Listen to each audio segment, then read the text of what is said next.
Hello viewers, welcome back to our channel. എല്ലാവർക്കും നസീസ് വേൾഡിലേക്ക് സ്വാഗതം. ഞാനിന്നിവിടെ ഉണ്ടാക്കാൻ പോകുന്നത് ഒരു അടിപൊളി ചിക്കൻ കറിയാണ്. ഇതൊരു റെസ്റ്റോറൻറ്റ് സ്റ്റൈൽ ചിക്കൻ കറിയാണ്. ബട്ടർ ചിക്കൻ്റെയൊക്കെ ടേസ്റ്റുള്ളൊരു കറിയാണിത്. പക്ഷെ നമ്മൾ ഇതിൽ ബട്ടർ ഒന്നും തന്നെ ചേർക്കുന്നില്ല. എല്ലാവർക്കും ഇഷ്ടമാവും. നല്ലൊരു ടേസ്റ്റുള്ളൊരു കറിയാണിത്. ചപ്പാത്തിയുടെ കൂടെയും പത്തിരിയുടെ കൂടെയും അല്ലെങ്കിൽ റൈസിൻ്റെ കൂടെയൊക്കെ കഴിക്കാൻ പറ്റുന്ന നല്ലൊരു തിക്ക് ഗ്രേവിയുള്ള കറിയാണ്.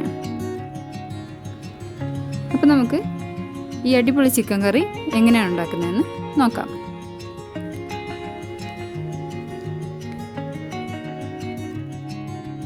ഈ ചിക്കൻ കറി ഉണ്ടാക്കാൻ വേണ്ടിയിട്ട് ഞാനൊരു പാൻ അടുപ്പത്ത് വെച്ച് അതൊന്ന് ചൂടാകുമ്പോൾ അതിൽ കുറച്ച് ഉണക്കമുളക് ചേർത്ത് കൊടുത്തു. എണ്ണയൊന്നും ഒഴിക്കരുത്, ഡ്രൈ ആയിട്ടാണ് ഫ്രൈ ചെയ്തെടുക്കേണ്ടത്. ഇനി അതിലോട്ട് കുറച്ച് കാഷ്യൂ നട്ട്സും കൂടെ ചേർത്ത് കൊടുക്കാം.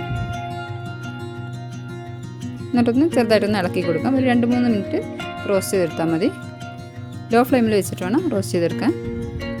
അതൊന്ന് ഫ്രൈ ആയി വന്നിട്ടുണ്ട്. ഇനി നമുക്കിതൊരു മിക്സിയുടെ ജാറിലിട്ടിട്ട് പൊടിച്ചെടുക്കാം. ഞാനിവിടെ ഒരു മിക്സിയുടെ ജാർ എടുത്തിട്ടുണ്ട്. ഇനി അതിലോട്ട് നമ്മൾ റോസ്റ്റ് ചെയ്ത് വെച്ച ഉണക്കമുളകും കാഷ്യൂ നട്ടും കൂടെ ചേർത്ത് കൊടുക്കാം. ഇനി അതിലോട്ട് കട്ട് ചെയ്ത് വെച്ച 2 തക്കാളിയും കൂടെ ചേർത്ത് കൊടുത്തിട്ട് നന്നായിട്ടൊന്ന് അരച്ചെടുക്കാം. നല്ല സ്മൂത്ത് പേസ്റ്റ് ആകുന്നവരെ അരച്ചെടുക്കണം. ഇപ്പം ഞാനിവിടെ നല്ല പേസ്റ്റി ആയിട്ട് തന്നെ അരച്ചെടുത്തിട്ടുണ്ട്. കട്ടയൊന്നുമില്ലാതെ നന്നായിട്ട് തന്നെ അരച്ചെടുക്കണം.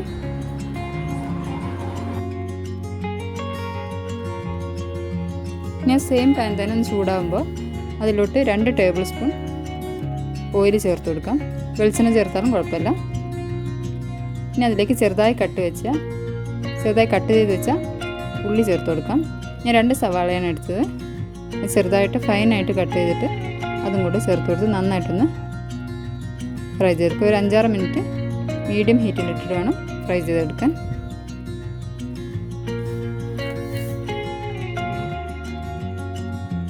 ഞാൻ ഉള്ളി ഒന്ന് വഴന്ന് വരുമ്പോൾ നമുക്കതിലോട്ട് 1 ടേബിൾ സ്പൂൺ ഇഞ്ചി വെളുത്തുള്ളി പേസ്റ്റ് ചേർത്ത് കൊടുക്കാം. ഞാൻ ഇഞ്ചിയും വെളുത്തുള്ളിയും കൂടെ ഒന്നിച്ച് ചതച്ചെടുത്താണ്. ഒരു 2 മിനിറ്റ് ലോ ഹീറ്റിലിട്ടിട്ടൊന്ന് ഇളക്കി കൊടുക്കാം. അതിൻ്റെ പച്ചമണം മാറുന്ന വരെ ഇളക്കി കൊടുക്കാം. ഇനി അതിലോട്ട് 1/2 ടീസ്പൂൺ മഞ്ഞൾപ്പൊടി ചേർത്ത് കൊടുക്കുക. 1 ടീസ്പൂൺ മുളക് പൊടിയും കൂടെ ചേർക്കാം.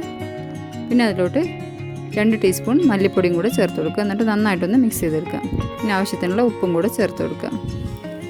ഇനി നമ്മൾ ക്ലീൻ ചെയ്ത് വെച്ച ചിക്കൻ കൂടെ ചേർത്ത് കൊടുക്കുക. ഞാൻ 1/2 കിലോ ചിക്കനാണ് ഇവിടെ എടുത്തത്. നന്നായി ക്ലീൻ ചെയ്തതിന് ശേഷം അതും കൂടെ ചേർത്ത് കൊടുക്കാം. എന്നിട്ട് നന്നായിട്ടൊന്ന് ഇളക്കി യോജിപ്പിക്കാം. ആ ഉള്ളിയും മസാലയും ചിക്കനും കൂടെ മിക്സ് ആവുന്നവരൊന്ന് ഇളക്കി യോജിപ്പിക്കാം.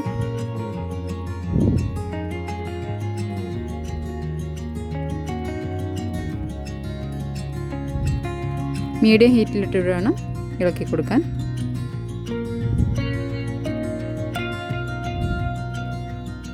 ഇത് നമുക്ക് ആ ചിക്കനൊന്ന് ബ്രൗൺ ആവുന്നവരെ, ഒരു ലൈറ്റ് ബ്രൗൺ കളറാവുന്നവരൊന്ന് ഇളക്കി കൊടുക്കണം.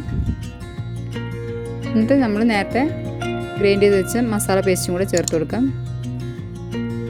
തക്കാളിയും ഉണക്കമുളക് കൂടെ മിക്സിയിൽ അരച്ചെടുത്ത് ആ ഗ്രേവിയാണ് ഞാൻ ചേർത്ത് കൊടുത്തത്.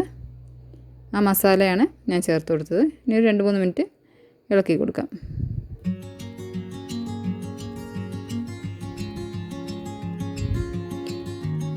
ഇനി നമുക്ക് ഇതിലോട്ട് ആവശ്യത്തിനുള്ള വെള്ളം ഒഴിച്ചു കൊടുക്കാം.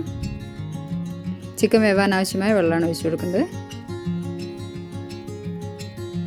പിന്നെ ഇതൊന്ന് അടച്ചു വെച്ച് ഒരു 15 മിനിറ്റ് വേവിച്ചെടുക്കാം. ചിക്കൻ വേവുന്നവരെ അടച്ചു വെച്ച് വേവിച്ചെടുക്കാം. ഇപ്പം 15 മിനിറ്റ് കഴിഞ്ഞു. ചിക്കനൊക്കെ നന്നായിട്ട് വെന്ത് വന്നിട്ടുണ്ട്. നമുക്കൊന്ന് നന്നായിട്ടൊന്ന് മിക്സ് ചെയ്ത് കൊടുക്കാം.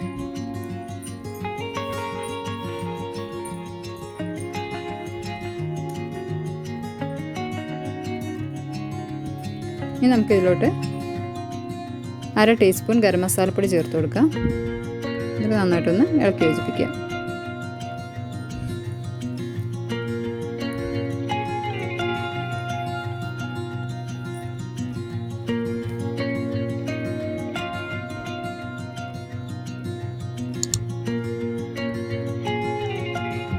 ഇനി ഇതിലോട്ട് 1 ടീസ്പൂൺ കസൂരി മേത്തിയും കൂടെ ചേർത്ത് കൊടുക്കാം. കസൂരി മേത്തി ഒന്ന് റോസ്റ്റ് ചെയ്തിട്ട് പൊടിച്ചെടുത്തിട്ടാണ് ചേർത്ത് കൊടുക്കുന്നത്. ലോ ഫ്ലെയിമിലിട്ട് 2 മിനിറ്റ് ഒന്ന് ഇളക്കി കൊടുക്കാം. ഇപ്പോൾ നമ്മുടെ കറി ഇവിടെ റെഡി ആയിട്ടുണ്ട്. നല്ല തിക്ക് ഗ്രേവി ആയിട്ടുള്ള ഒരു അടിപൊളി കറിയാണിത്. എല്ലാവർക്കും തന്നെ ഇഷ്ടമാകും. ഇനി നമുക്കിത് സെർവിങ് പ്ലേറ്റിലോട്ട് മാറ്റാം. ചപ്പാത്തിയുടെ കൂടെ ഒക്കെ കഴിക്കാൻ പറ്റുന്ന നല്ലൊരു ഗ്രേവിയുള്ള കറിയാണിത്.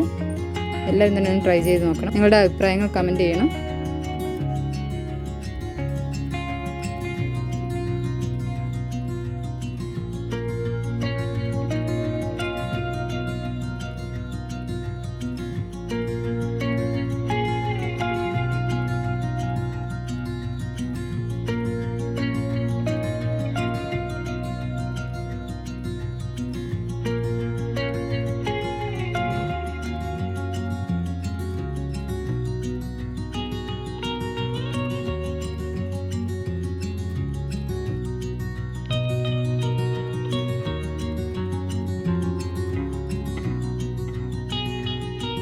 നിങ്ങൾക്ക് ഈ വീഡിയോ ഇഷ്ടമായാൽ എല്ലാവരും ലൈക്ക് ചെയ്യുക, ഷെയർ ചെയ്യുക, അതുപോലെ സബ്സ്ക്രൈബും ചെയ്യുക.